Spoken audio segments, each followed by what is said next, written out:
Segolong menyesal lebih gede dikedile karena golong genteng dek kata bahagia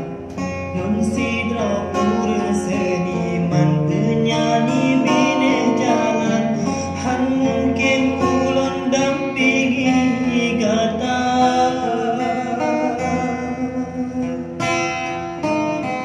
gata urang kaya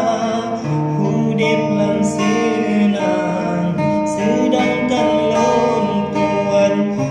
urang gasingon hina segolong menyesal lebih gede pikir dine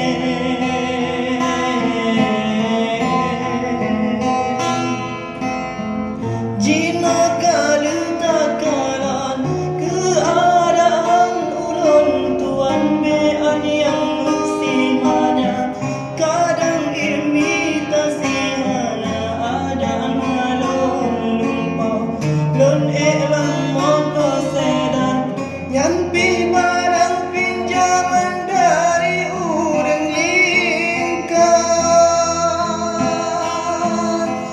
han mungkin nyata haide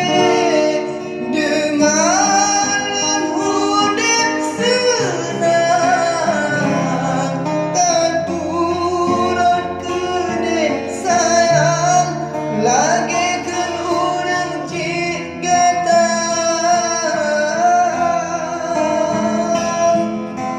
han mungkin gata haide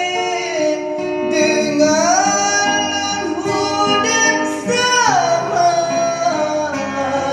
terturut kedek sayang pilihan urang cik gata segala menyesal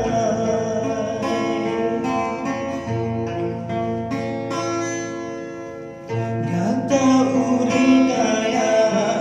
hudip lang senang sedangkan lon tuan urang gasingon hina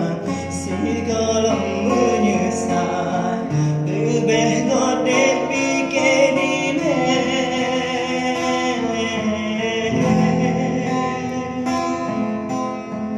jino kala takalan